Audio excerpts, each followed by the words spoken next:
Selamat malam semua. Di sini saya ingin berkongsi pengalaman percutian saya dan rekan-rekan ke negeri jiran yang terpahat di dalam ingatan saya. Awal bulan lalu, saya dan rekan-rekan mengambil keputusan untuk menjelajahi keindahan alam di negeri jiran. Siapa sangka, perjalanan ini membawa kami ke satu pengalaman yang tidak pernah kami impikan. Kami sampai di ibu kota dengan penuh semangat. Angin segar, aroma makanan tempatan, dan suasana yang meriah menyambut kami. Dengan harapan yang tinggi, kami memutuskan untuk menjelajah ke sebuah kampung terpencil, tempat yang dikatakan mempunyai keindahan alam yang menakjubkan dan kebudayaan yang kaya. Malam tiba dan kami memilih untuk menginap di sebuah rumah penginapan tradisional.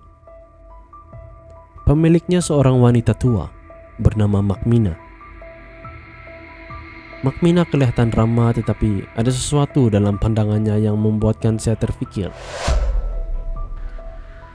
Namun kami abaikan perasaan itu dan teruskan dengan percutian kami.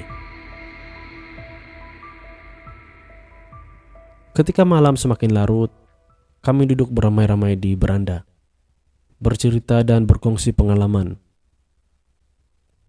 Tiba-tiba terdengar bunyi ketukan di pintu belakang.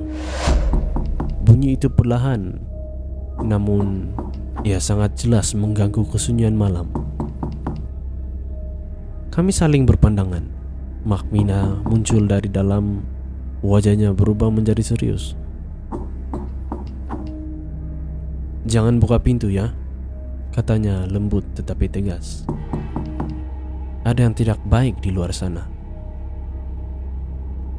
Dengan rasa ingin tahu dan sedikit ketakutan, kami bertanya, "Siapa yang ada di luar, Makcik?"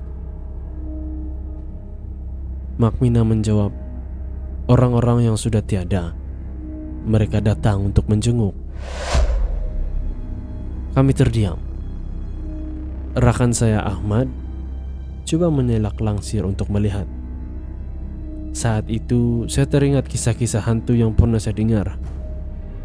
Namun saya coba menafikan rasa takut yang menyelubungi hati.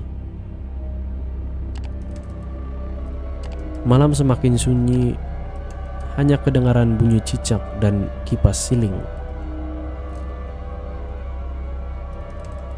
Rekan saya Farah mencadangkan agar kami semua pergi tidur. Dalam ketidakpastian, kami semua bersetuju. Namun tidur kami tidak lena. Setiap bunyi kecil membuatkan kami terjaga, dan rasa seolah-olah ada yang memerhati kami. Keesokan paginya, kami semua bangun dengan rasa yang lesu. Makmina sudah menunggu dengan secawan kopi dan sarapan. "Semalam kamu semua tidak tidur ya?" soalnya sambil tersenyum. Kami hanya membalas dengan anggukan.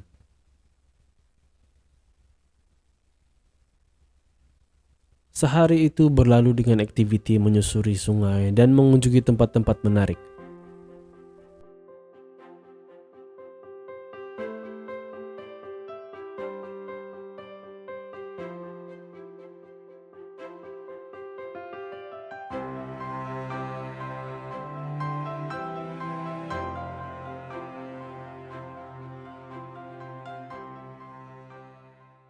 Dan apabila tibanya malam kedua, perasaan itu datang kembali.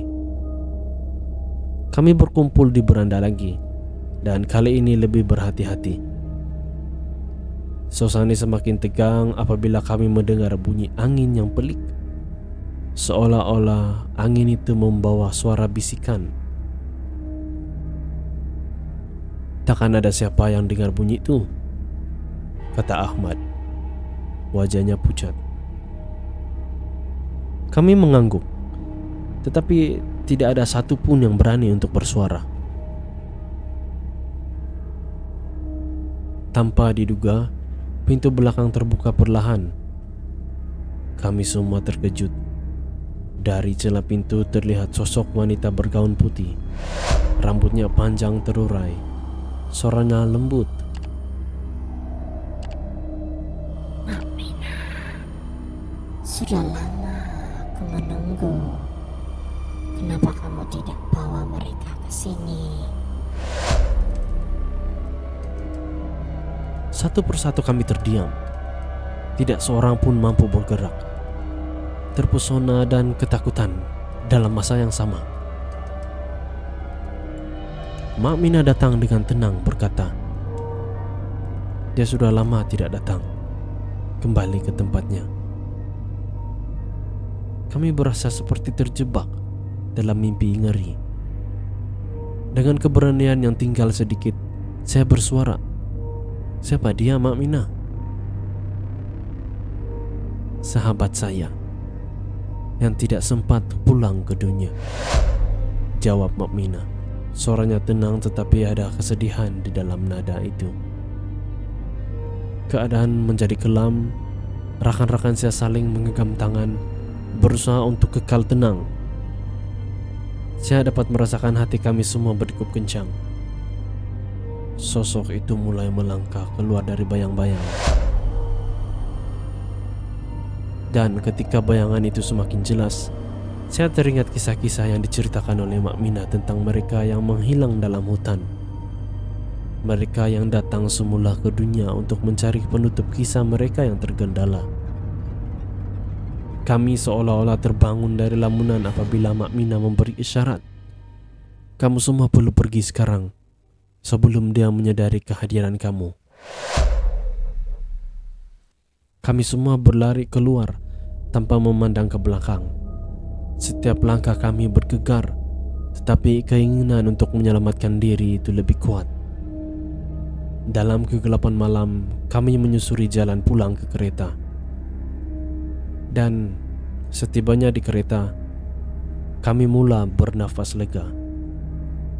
Dalam perjalanan pulang ke ibu kota, kami berbincang tentang apa yang berlaku. Rasa takut bercampur baur dengan kehairanan. Dan apa yang kami lihat pada waktu itu, adakah ia realiti ataupun hanya permainan minda? Setibanya kami di ibu kota, kami memutuskan untuk tidak lagi kembali ke rumah penginapan itu. Pengalaman itu adalah satu peringatan bahwa tidak semua yang kita lihat adalah realiti. Ada dunia lain yang wujud di sebalik pandangan kita. Dan kadangkala lebih baik jika kita tidak mencarinya. Begitulah pengalaman kami di negeri jiran. Sekalipun keindahan alamnya memukau, pengalaman itu mengingatkan kami bahwa terdapat sesuatu yang lebih mendalam yang tidak dapat dilihat oleh mata, tetapi dapat dirasa dalam setiap detik kehidupan. Terima kasih karena sudi mendengar.